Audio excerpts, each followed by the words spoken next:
Welcome to CSL Dallas, a spiritual community deep in the heart of Texas, connecting with kindred spirits around the world. You are invited to explore or dive right into our powerful teachings, practices, mystical experiences, and heart opening connections. This month, we explore how to be a force for good as we grow ourselves, co create with the universe, and experience joy while transforming the world one life at a time. No matter if it's in person or virtual, we are so glad you're in community with us today. So let's get our celebration started with some uplifting music by our CSL Dallas band and music team.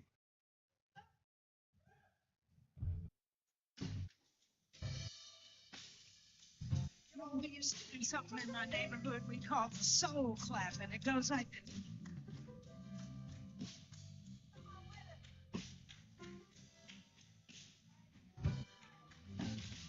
We are the ones we've been waiting for. We are the ones that we seek.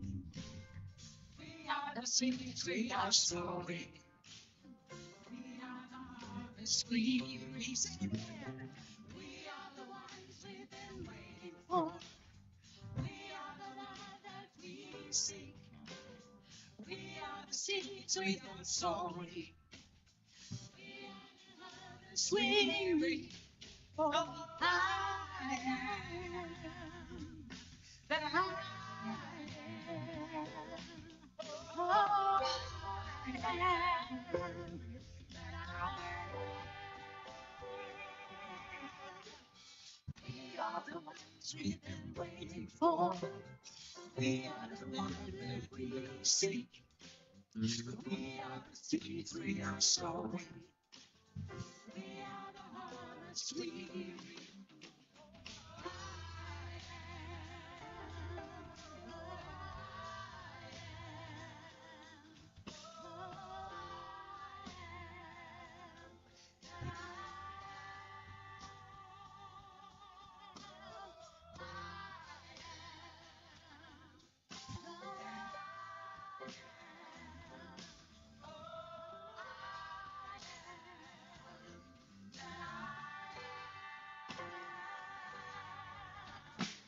We are the ones we've been waiting for. Oh yeah, we are the love that we seek. We are the seeds we are sowing. We are the harvest we seek. We are the ones we've been waiting for. We are the love that we seek. We are the seeds we are sowing. We are the harvest we reap. We are the harvest we reap. We are the harvest we reap.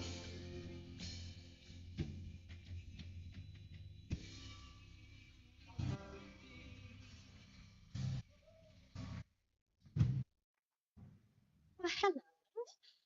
Welcome to the bounty of the harvest.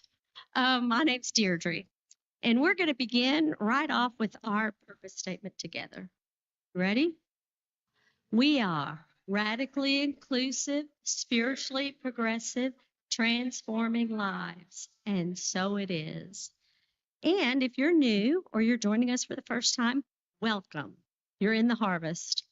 And from whatever background or life you came from, you're welcome here. We'd like to stay in touch, so please fill out a connect card. Here it is. Nope, that's a spiritual request. You can also ask for prayers. The connect card actually says connect card. But if you fill that out, it's in a welcome bag, which is stacked at the tables in the back. And our greeters can assist you to find your way around.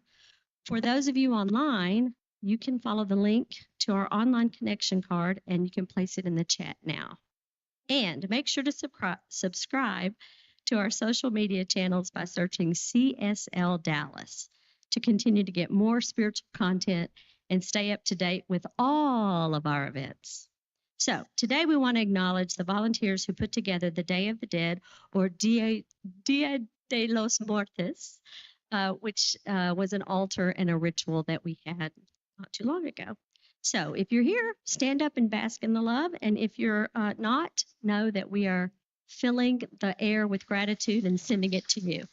We have Sammy Gonzalez, Tom Boldry, Gary Buckmeister, Karen Fritz, Dan O'Brien, Sharon Rainey, Peggy Roberts, Tina Tenen. So let's give them a round of applause. There's Tina. Yay. Thank you.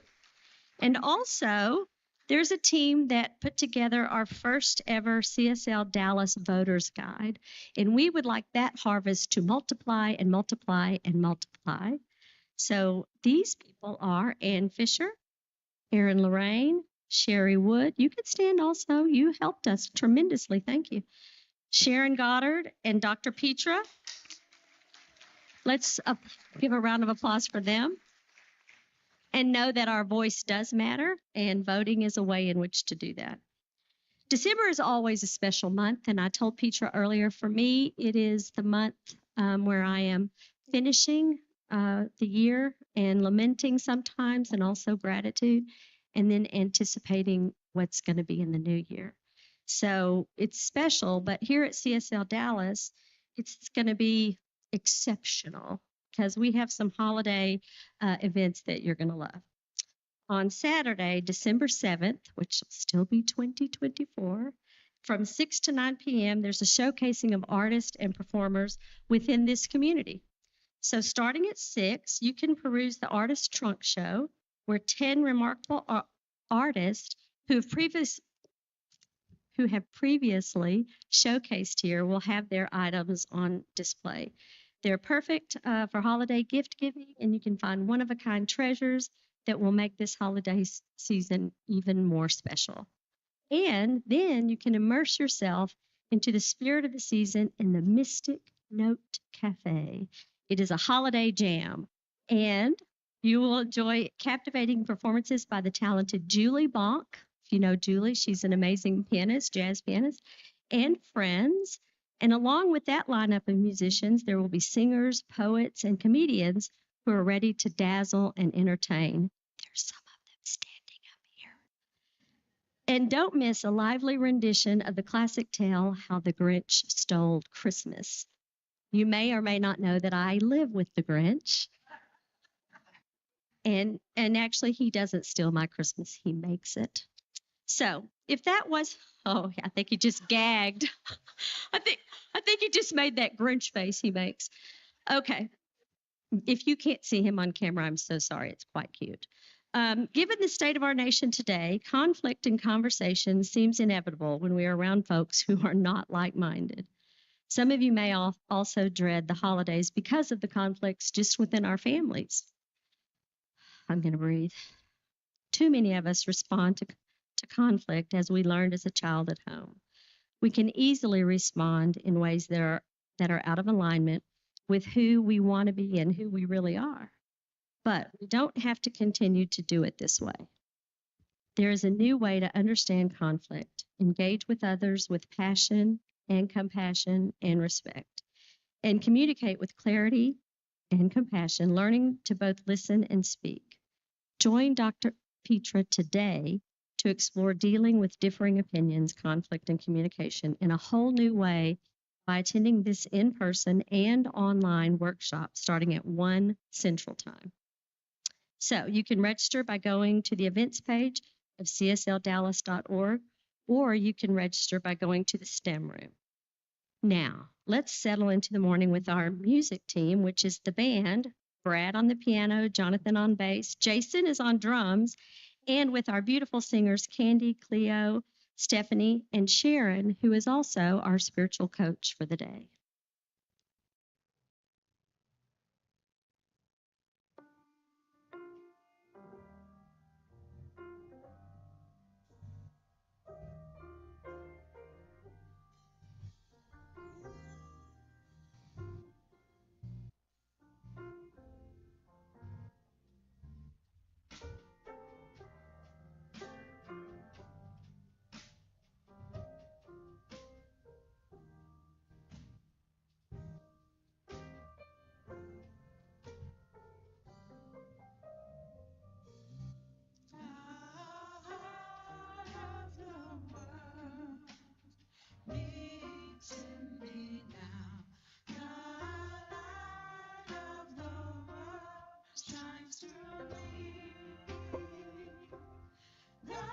Son of the world, sing to me now.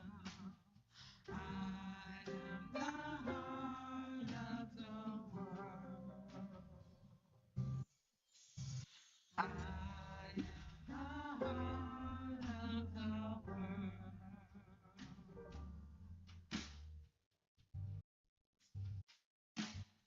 The love of the world flows through me now. The hope of the world is in me. The light of the world shines through me now. I am the heart of the world. I am the heart of the world. So please take a moment with me. Go within. Take a deep breath because it begins with us. We are the heart of the world, the joy, the love, the light. We are, you are, I am.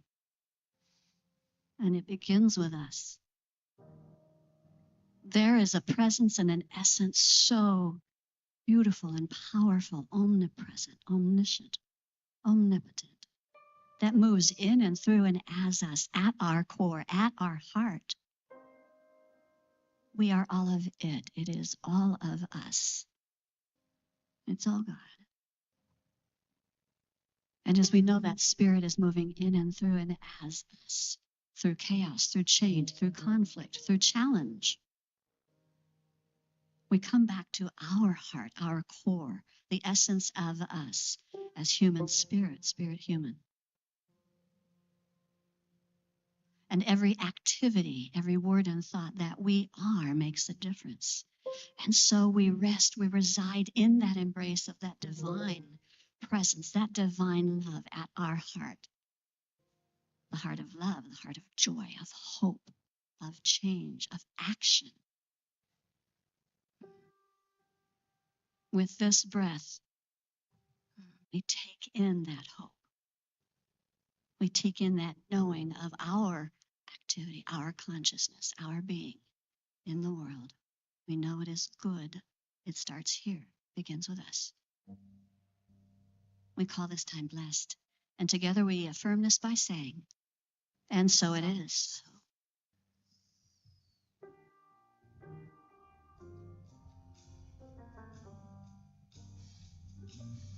The heart of the world beats in me now.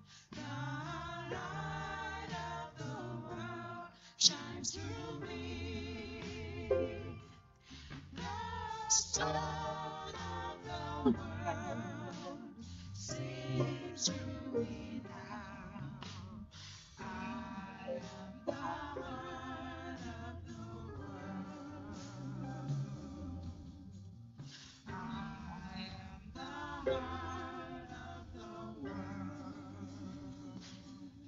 The love of the world flows through me now. The hope of the world is in me. The light of the world shines through me now. I am the heart of the world. I am the heart of the world. You are the heart of the world. We are the heart of the world.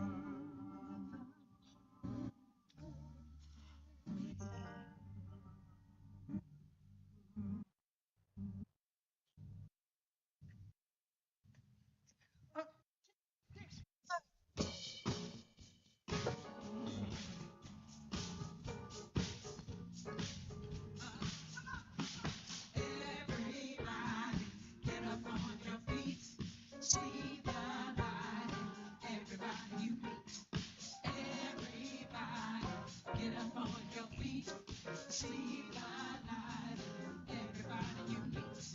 Let us be reminded of who we come to be. We are love, we are one big family. Hey, hey, yeah, yeah.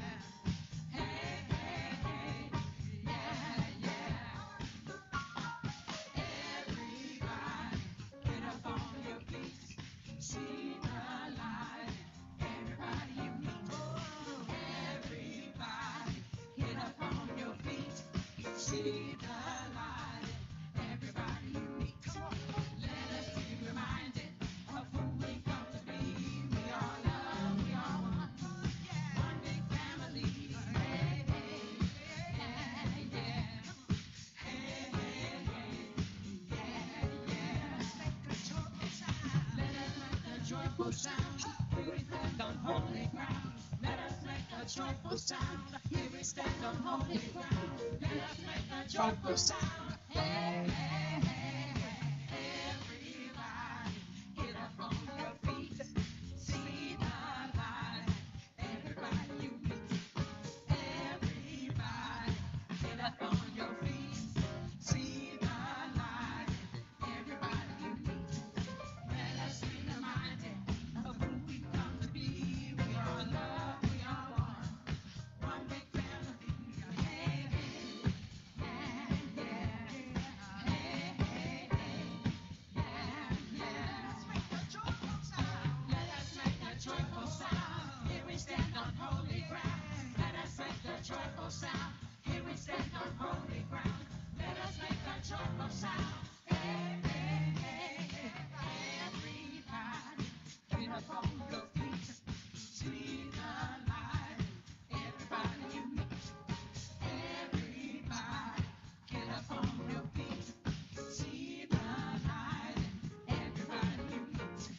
Let us be reminded of who we come to be. We are love, we are one big family. Hey, hey, yeah, yeah. Hey, hey, hey, yeah, yeah. Hey, hey, hey, yeah, yeah. Hey, hey, hey, yeah, yeah. Hey, hey, hey.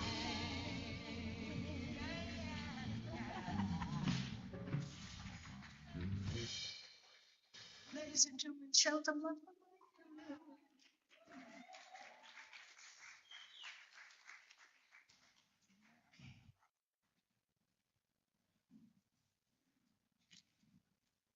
Here's a song from John Paul McCartney, and sing it as you know it.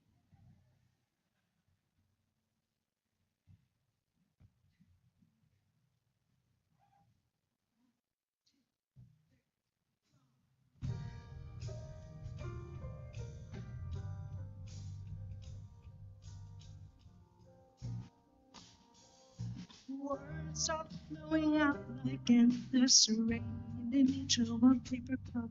They slither while they pass. They slip away across the universe. Waves of sorrow, waves of joy are drifting through my open mind, possessing and caressing me. Child,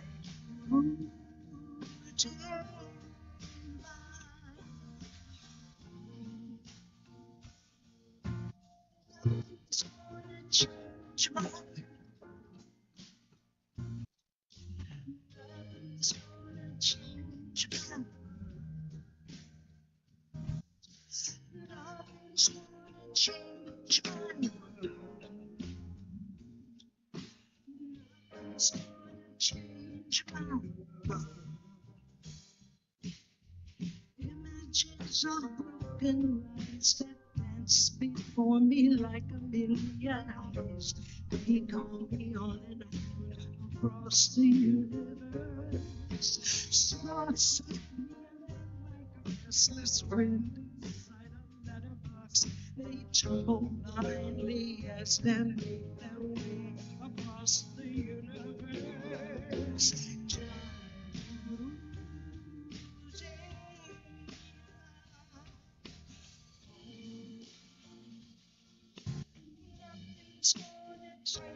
my world. Nothing's gonna change my world. Nothing's gonna change my world. Nothing's gonna change my world.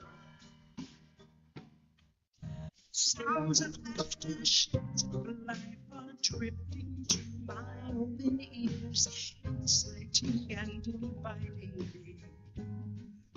Limitless and bounding love that shines around me like a million suns. It calls me on and across the universe.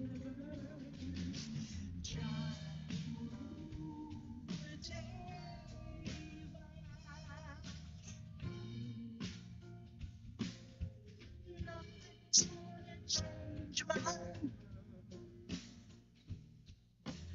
Nothing's gonna change my world. Nothing's gonna change my world.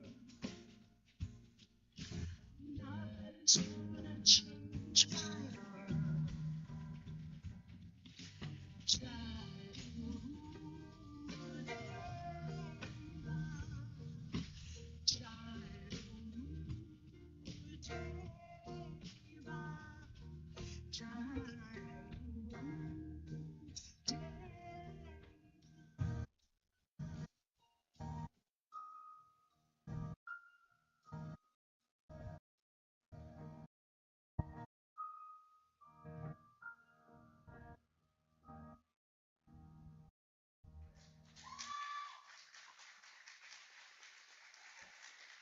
Man, much Candy, Brad, Jonathan, and Jason. Thank you so much. It's one of my super favorite ever songs. And it was when the Beatles then were following a guru and being able to recognize, right, recognize truth and to live from that space. Yeah. So, mm, so today I'm going to attempt to provide something useful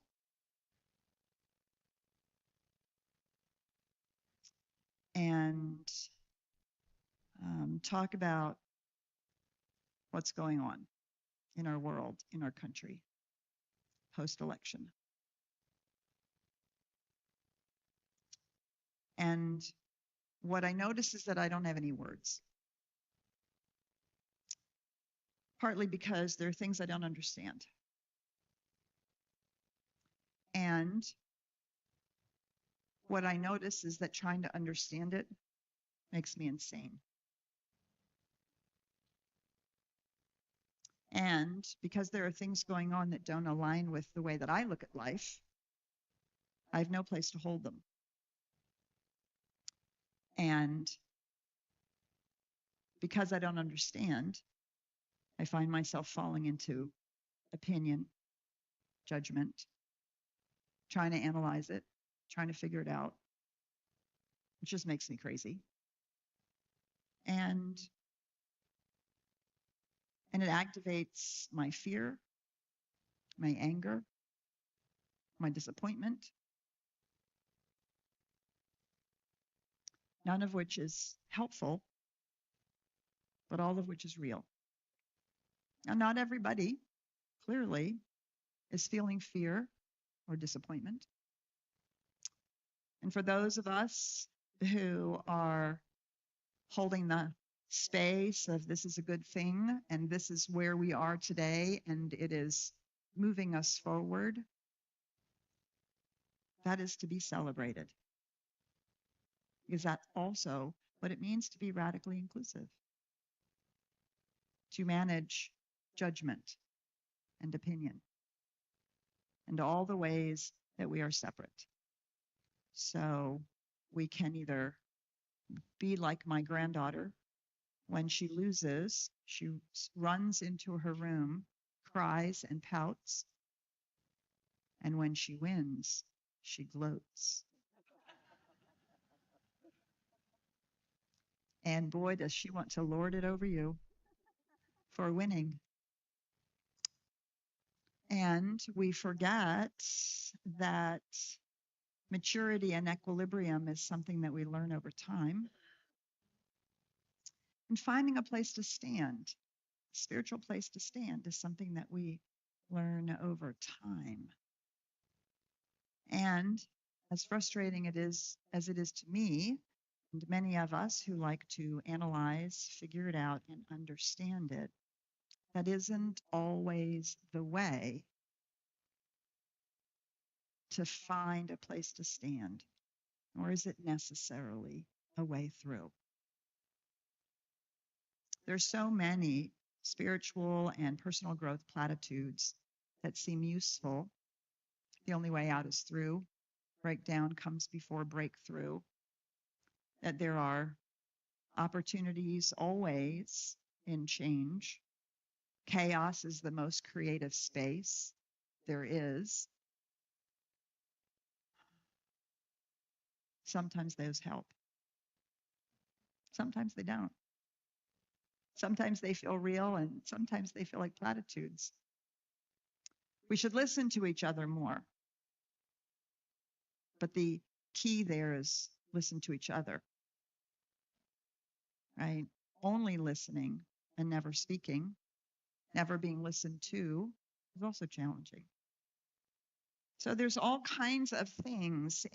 And I noticed that there was a lot of conversation on our minister's listserv. You should, this is hard to talk about, and here's a way you can talk about it and help people through it. And I thought, you know what? I have no words. I don't believe it's my job to stand up here and tell you what to think. What I can do is perhaps model a way of how do we think. And thinking is not a small little rational, how am I going to think about it, but how am I going to take it up? How am I going to walk through it? How do I manage or engage with the fact that we are in fact spirit human? Spirit human. This is a wholeness, spirit human. Our humanity is part of our divinity.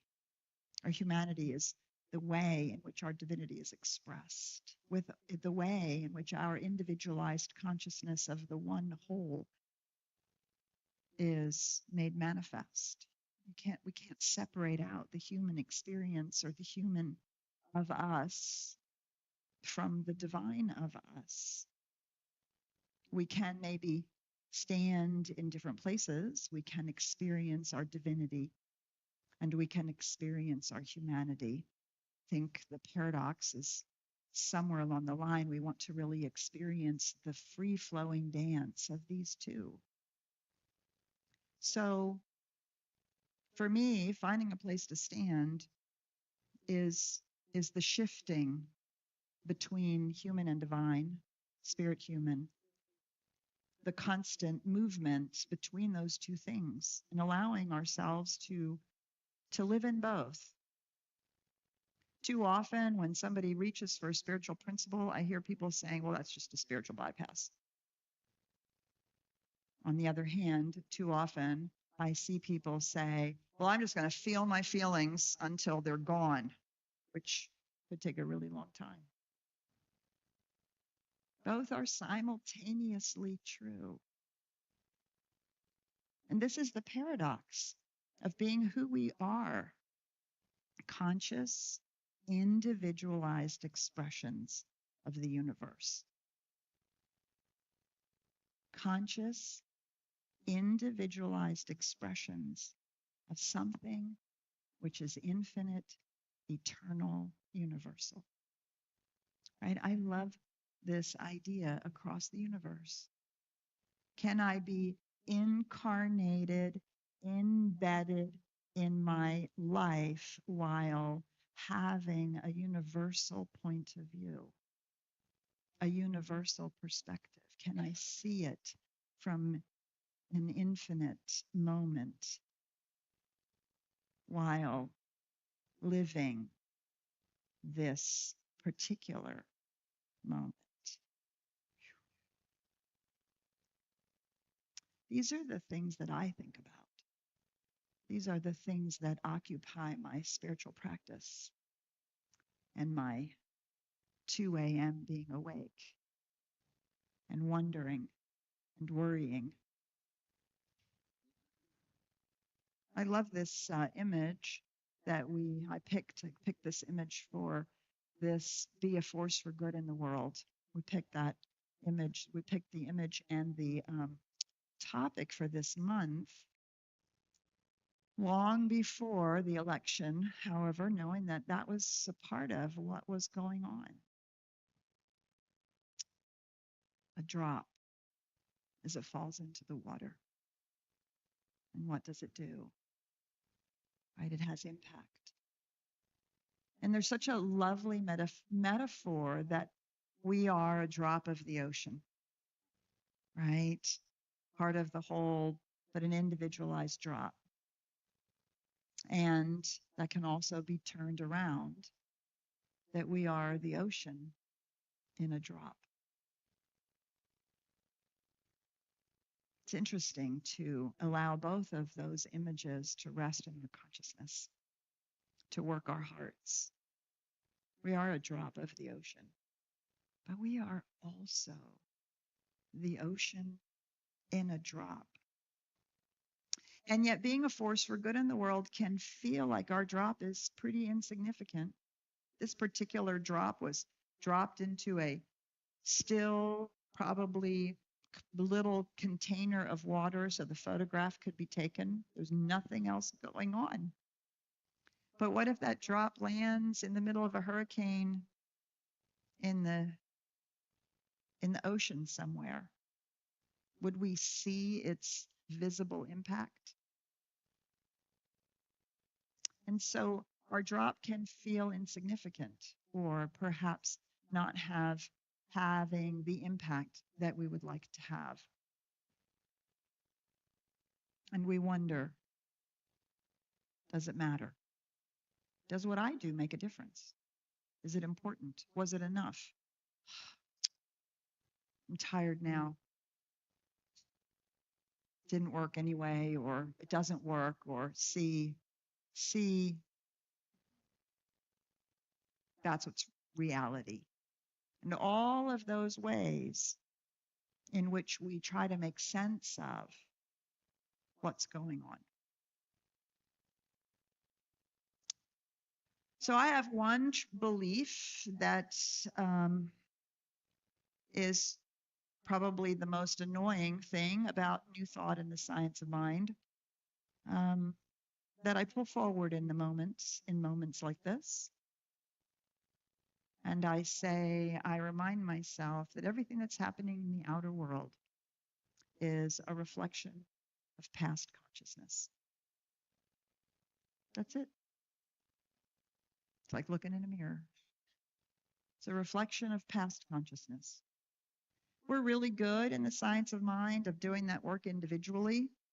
What's my consciousness? How am I attracting this, creating this, allowing this? How am I perpetrating old patterns, old beliefs? But we have only begun recently to begin to examine the fact that this is also happening in the larger experience.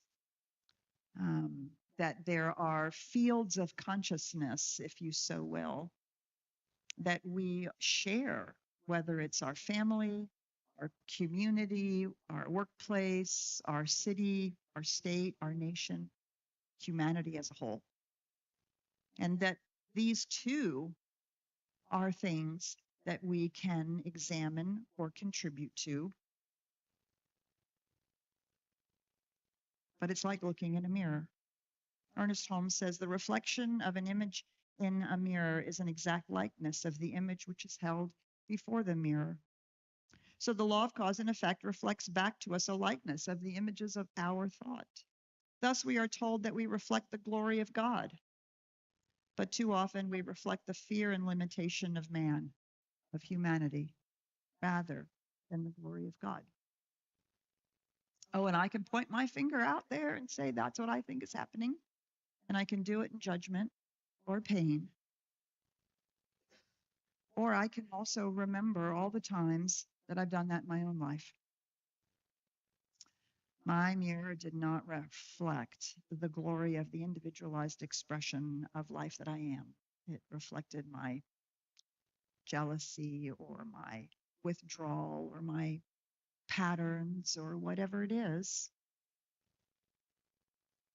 And yet we're all sitting here because we are committed to spiritual growth, personal growth, and we continue to look in our own mirror.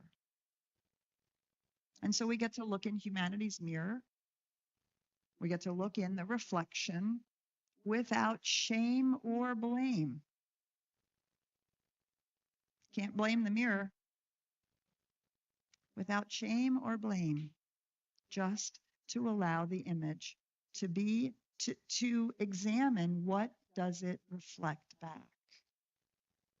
What is in this mirror that is something that we can learn from, engage with, say no to, embrace, right? That's always the choice as we stand in front of the mirror and we examine what is being reflected back. And I loved this when I was in ministerial school. We spent a lot of time with this particular image. And I'll never forget a particular instructor who said, you know, what we really like to do is we like to stand in front of the mirror and then comb the hair of the image because we don't like the way it looks.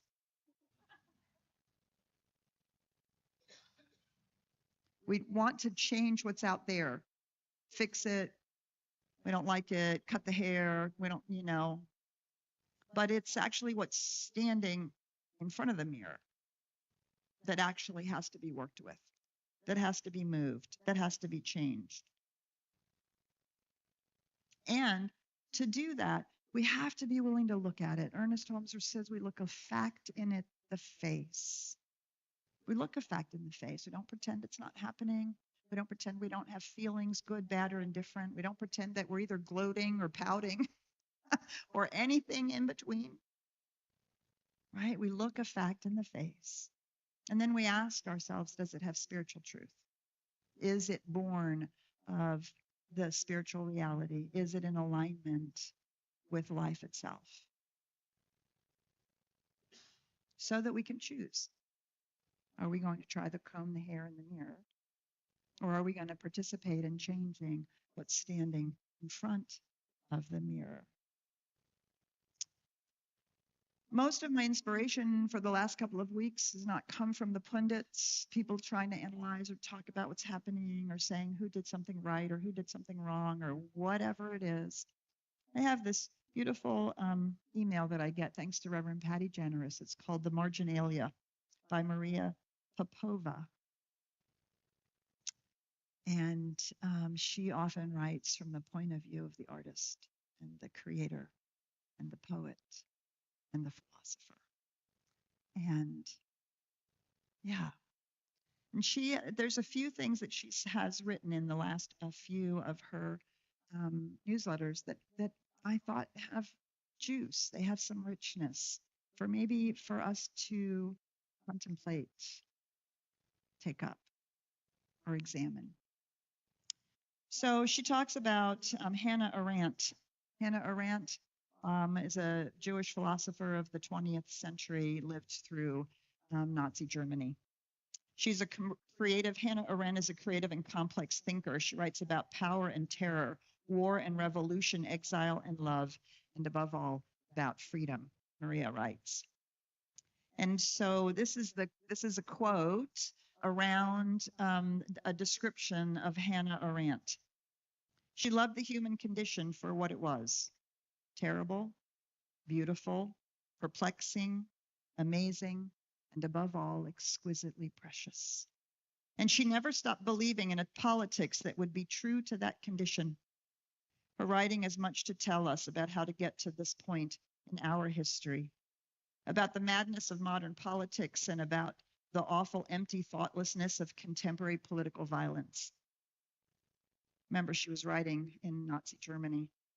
But she also teaches that it is when the experience of powerlessness is at its most acute, when history seems at its most bleak, that the determination to think like a human being, creatively, courageously, and complicatedly, matters the most.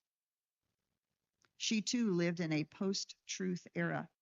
She too watched the fragmentation of reality in a shared world, and she saw with uncommon lucidity that the only path to freedom is to free the mind, which in turn frees the heart. Right? Too often we ourselves devolve in either or, good or bad, us and them. It's not hard to fall into that. We seek to understand, to make it manageable, to put it into neat little boxes. But if the last 4 years of living out of the pandemic has taught us nothing, let us understand that it teaches us that we live in a liminal season, a season of unknowns, a season of such dramatic impact and awesome progress and wildly swinging ideas. I love this. To think like a human being, creatively, courageously, and complicatedly. How easy it is to dismiss our family members who think differently than we do, to, in the privacy of our own mind, maybe call them unflattering names, which perhaps we are being called both in the privacy of somebody else's mind or openly, right? Not to be seduced into the comfort of either or thinking. The simplicity of us and them, but to think creatively, courageously, and complicatedly. Are we a drop of the ocean, or are we in fact the ocean in a drop? Can we see across the universe? Can we see with the eyes of history? See the ceaseless tides of humanity? And can we find a place to stand in that? Ernest Holmes writes this: humankind does not face an eternal struggle against some external force that desires our downfall.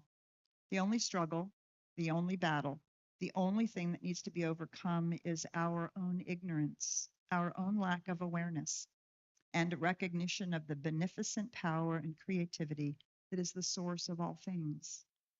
Notice that he says our. He doesn't individualize it, yours, although we take it that way, which is not bad. What's mine? Where am I in this? How much of that is true for me? But there's a recognition that it is our ignorance, our lack of awareness, and our recognition, not recognizing the beneficent power and creativity that is the source of all things. He says, goes on to say, we should never doubt the validity of our own judgment in such matters. Maybe we don't want to like that word judgment. We could replace it with discernment.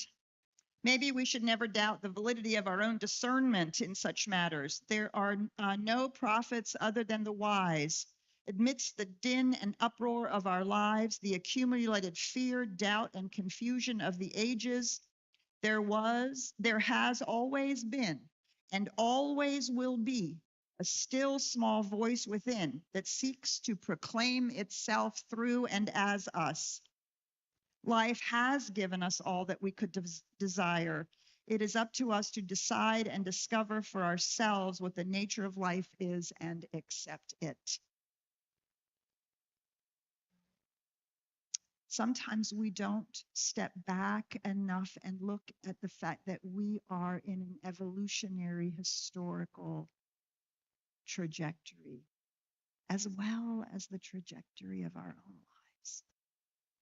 We love to think about our own lives as being changed and transformed, but that is participating in the changing and transforming of our life as humanity. It is evolving it, whether we all like it or not. And sometimes we haven't liked our own evolution, have we? We haven't always liked the lessons that we've learned. We haven't always liked the ways in which we've made messes and had to clean them up.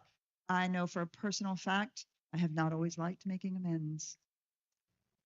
And I sometimes avoid making messes so that I won't have to make amends, right? And when we see that when we can step back and begin to view, right? This is why our philosophers and our artists and our creative people, it's so valuable to take things and embed them in the universal point of view, which also allows us to see it in the evolutionary and historical point of view, and not just our own lives. Carl Jung reminds us that we are meaning-making machines, and we narrate and co-create reality through the meaning that we make. I think of us as spirit human. Our humanity is an expression of our divinity, and our humanness may feel despair or fear, or may be joyfully happy.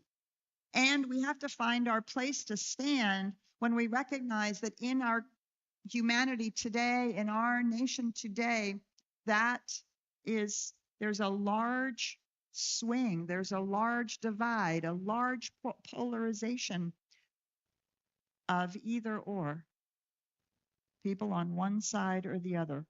And so where will we stand? So again, from Marginalia, Maria writes this.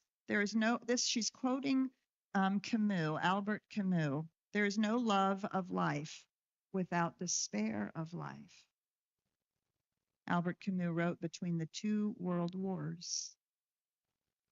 There's no love of life without despair of life. Wait, that is not what science mind teaches. I don't like it. But our spirituality doesn't flatline our lives. Do you understand this? Do you see? It's not about not having ups and downs. It's not about not having wildly successful, beautiful, amazing experiences and having loss and death and change. It's not about not having this negative experience of life. It is about recognizing that we can and do find a place to stand and move through it. Do you see? It's not about not feeling. We have to become comfortable, or at least allow all of our life experiences, all of our feelings. Otherwise, we're dead before we've died. Yeah. To love life is to love all of it. And to love the richness of the experience, the fullness of the experience, and not to be afraid of it. The transmutation of despair into love is what we call meaning. Okay, I'm going to read that sentence again. I had to read that twice. The transmutation of despair into love is what we call meaning. It is an active, searching process, a creative act. Paradoxically, we make meaning most readily, most urgently in times of confusion and despair, when life as we know it has ceased to make sense, and we must derive for ourselves not only what makes it livable, but what makes it worth living. These are clarifying times, sanctifying times, when the simulacra of meaning we have consciously or unconsciously borrowed from our culture, whether God and money, the family unit, or perfect teeth, fall away to reveal the naked soul of being, to hone the spirit on the mortal bone.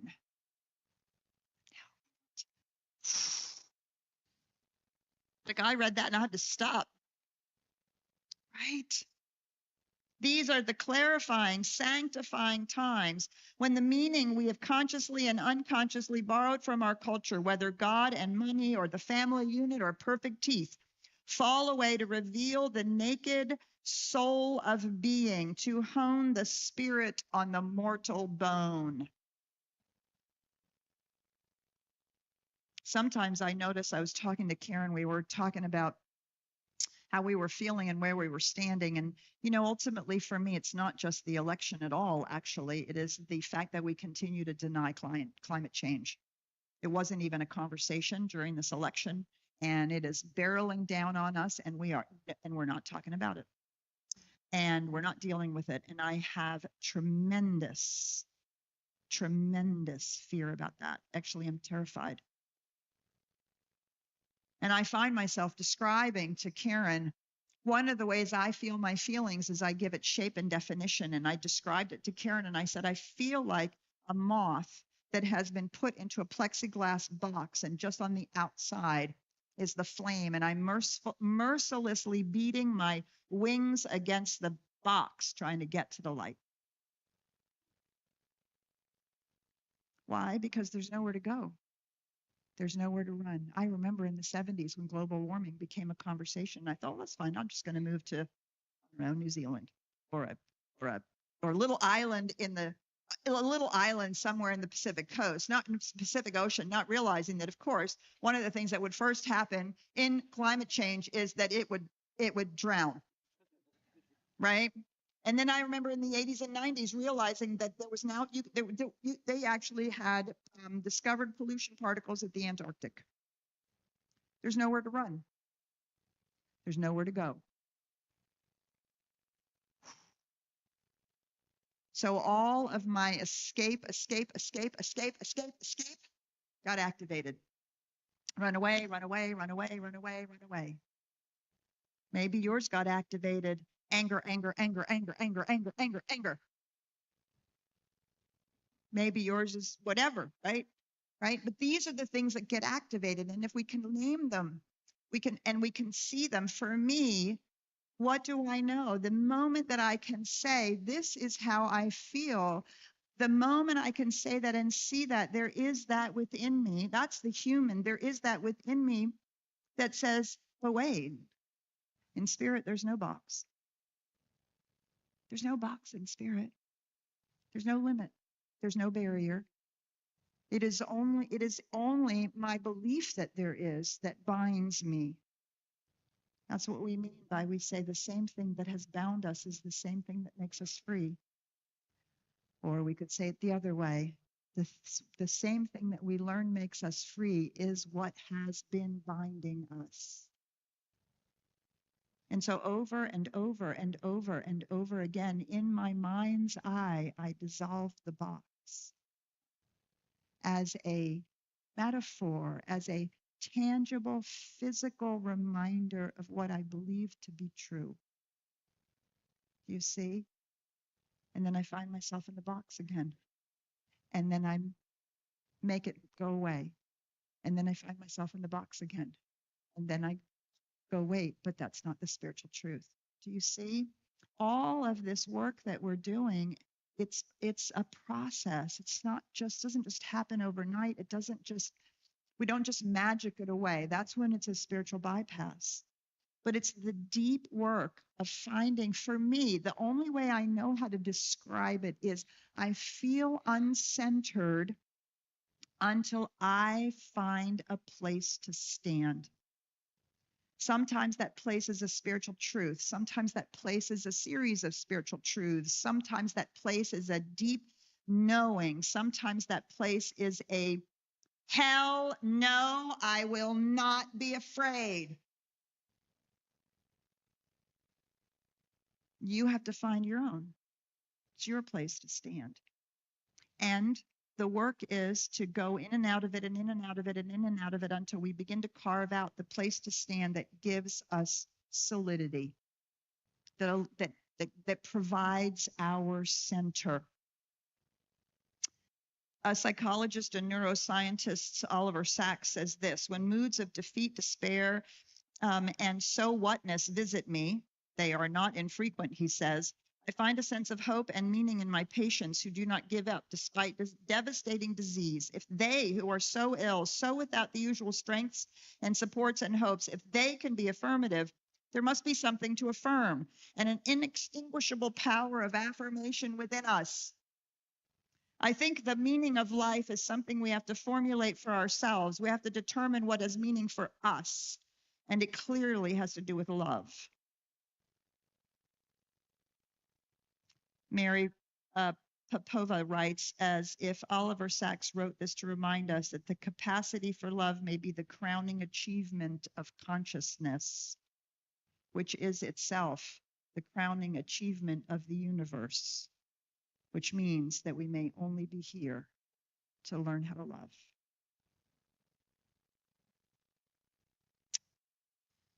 In 2000s, there was a book written that came out of a PhD program that was by Paul and Sherry Anderson. It's called The Cultural Creatives. This was written in 2000, and they had hundreds and hundreds and hundreds of thousands of interviews that they did with people, and they wrote a series of 12 or 15 statements about ways in looking at life that maybe are a little counter to the current culture.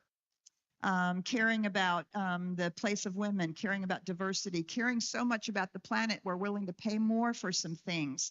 Maybe having a little bit of a discomfort with both left and right politics, recognizing that this constant acquisition of capitalism could be the thing that is driving us into this climate change and challenge that we're finding ourselves, right? A whole list. And if you checked off 10 of the whatever 12 or 18 statements that were made having to do with economy and politics and environment and inclusivity, if you checked off 8 or 10 of those, you were considered a cultural creative. Hundreds and hundreds and hundreds of thousands of interviews and surveys and all of the things that they did. And in 2000, 23% of the United States fell into that category. 23%.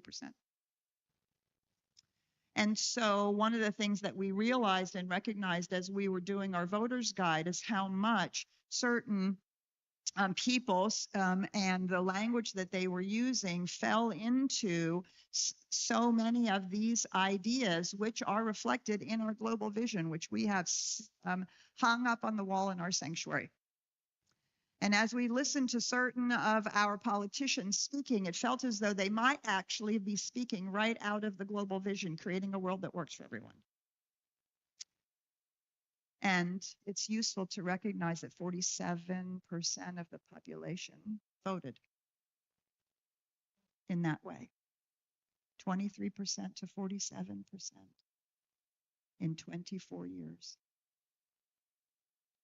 Never, ever, ever not believe that your own work doesn't make a difference. There are tens of thousands of organizations working for a world that works for everyone. Just go on the Pachamama Alliance website. They list thousands and thousands and thousands of them. Millions of people all over the world working for the restoration of our planet, working for the education of women, the inclusion of the other, working for an economics that is respectful of people's lives.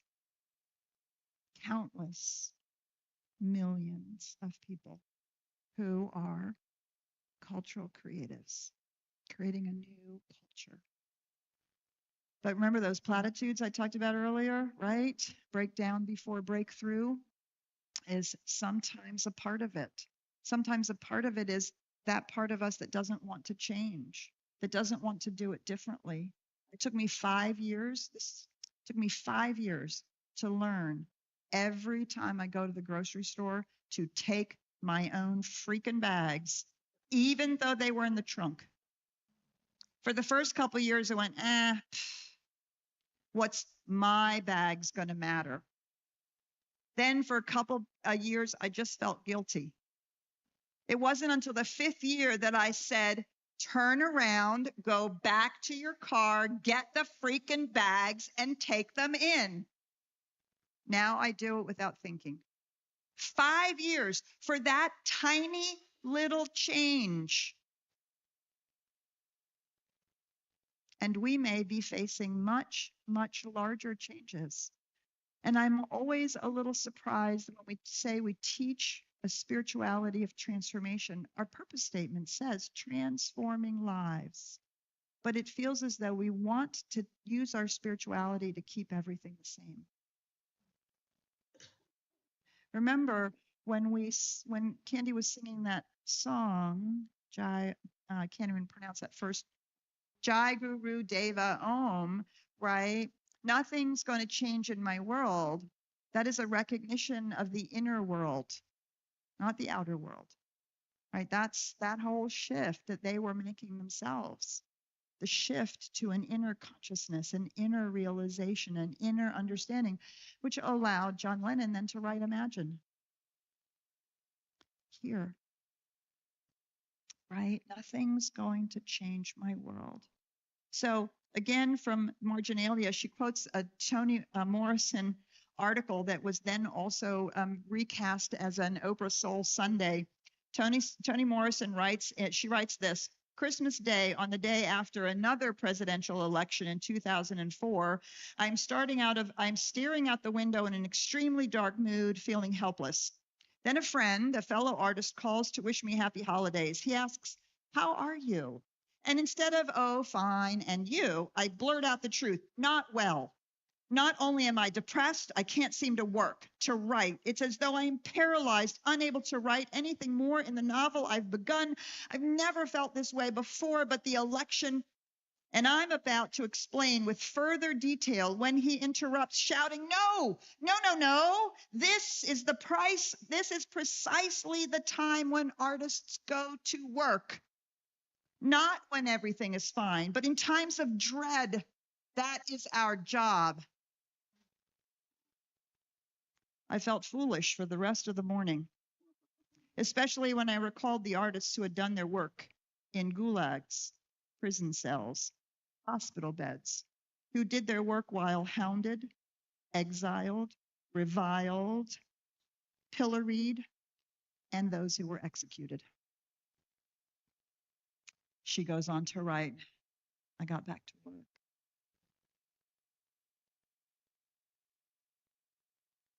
Yeah. Now I notice for myself, I'm a little tired, and I don't want to go back to work. I want rest. Yeah. And our humanness needs that, right? We do tend to drive ourselves, especially in today's world, busy, busy, busy, busy, busy, busy, busy, drive, drive, drive, drive, drive. And then we collapse, right? We get sick, we do whatever, we collapse. So it is, we have to feel the feeling, and we have to find the place to stand that allows us to get up in the morning and do what is necessary to feed the children, to take care of the planet, to build a better world, to live a better life, to birth a new way. And to birth a new way may mean that the old way has to break down. With an eye to the various brokennesses of the world, past and present, Morrison writes, this is precisely the time when artists go to work. There is no time for despair, no place for self-pity, no need for silence, no room for fear. We speak, we write, we do language. This is how civilizations heal. The world is bruised and bleeding, and though it is important not to ignore its pain, it is also critical to refuse to succumb to its malevolence. Like failure, chaos contains information that can lead to knowledge, even wisdom, like art does. Right? So sometimes I notice that it's in the fringes that I find inspiration. It's in the artists and the philosophers. It's also in the wheel of history. And while there are some people who say history inevitably repeats itself, there is absolutely no way to get away from the documented evidence that humanity has progressed. not just in the inevitable progress of modernity that is raping our planet, but true and real progress for the curing of malaria in Africa. Egypt, I think, was just the next country put on the list where there's no more malaria. Poverty has been reduced globally from 50% down to like 18%. Global poverty, the lack of water, the lack of education for women, despite what we see in the news. The trajectory is unmistakable. India and China are making such massive inroads in changing their coal cultures to electricity that they are so far ahead of the rest of the world now. Europe is just about fully integrated into a green economy.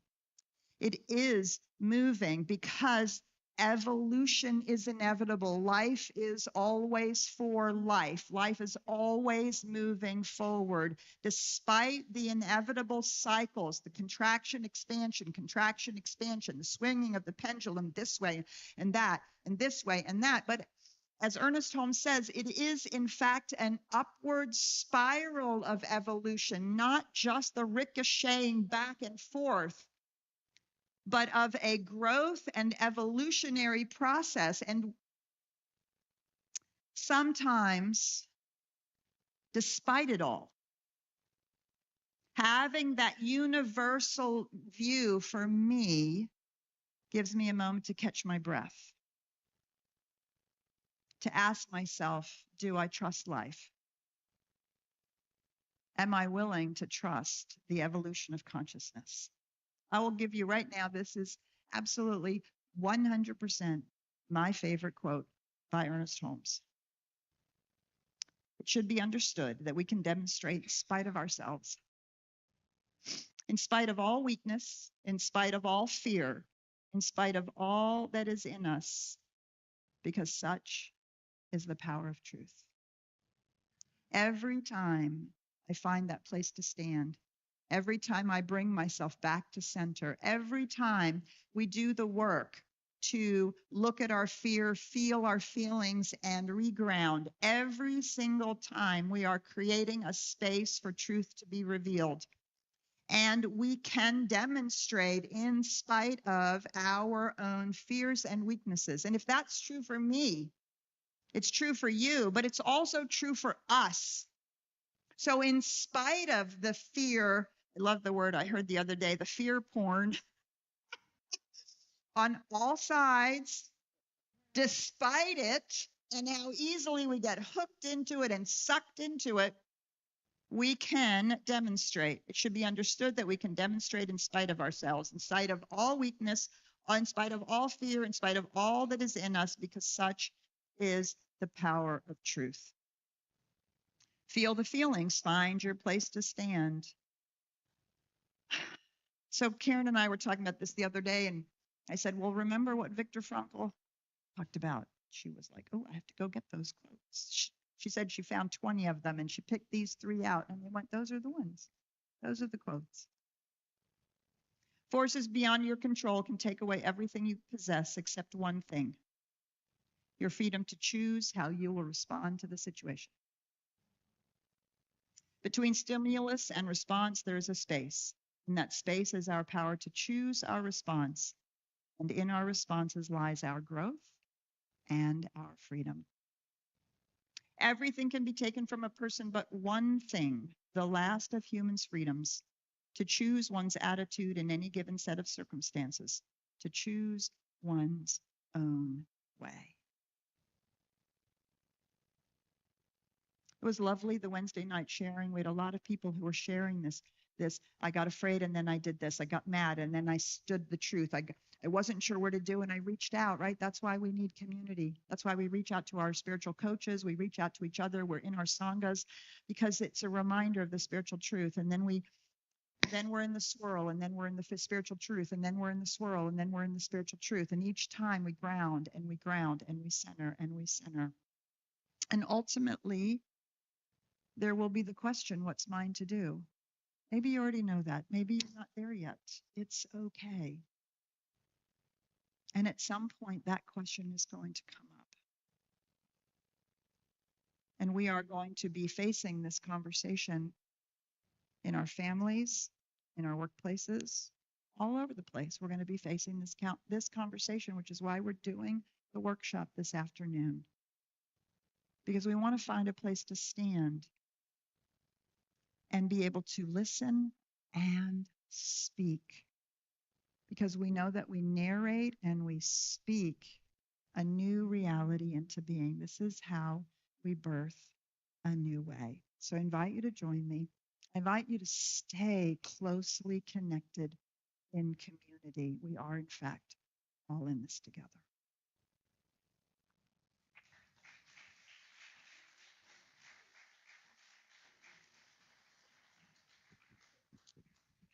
Okay, yes. Hello? Well, I'll just talk. Oh, there we go. A song came to me just then when she said we're all in this together, and you might know Al Jarreau, but we're in this love together. So thank you for being here. And thank you for supporting CSL and being in community with us. And now is the time when we give generously. We give back for all that we have been given so generously. So we're going to activate this law of giving and receiving and make a difference here at CSL Dallas. And we're going to do it by saying our abundance affirmation together. I live in the quiet and joyous expectation of good. Abundance is manifest in everything I do. I know CSL Dallas and our community are prosperous. Grateful for all avenues of abundance that flow to our center and from us to our world. And so it is. And there are lots of ways to give. You can do it through text giving, PayPal, auto tithing. You can save CSL Dallas the credit card fee and put a check. Remember those? And cash. Remember that? Yeah. Okay. In the mail or in the basket. Pick what works for you. You are invited to our annual Thanksgiving celebration here at CSL at 11 a.m. Central Time, and it's a community potluck 12 to 2 on Thursday, November 28th, Thanksgiving Day. Come alone, bring a friend, or bring your whole family. And we need community now more than ever, and this is a golden opportunity to show our gratitude and to be together. CSL Dallas provides the meat and beverages, and you bring the sides and desserts. You can sign up in Barong Lounge and talk to our hosts, which are Carmen, Faye, or Ty, to see who could help bringing cooking the meats, setting and cleaning up, or you can just let others know what you're bringing. And I saw Ty and I saw these people earlier, but they'll make themselves known, I'm sure, so you can get this all coordinated. Every Sunday, our spiritual coaches are available for your spiritual support, either in person, located in Barong Lounge, or offline via Zoom. The link that is being posted in the chat is right now for that opportunity. We love being in community with you, and so now join me by standing, and we'll sing our celebration out to close with our fantastic music team.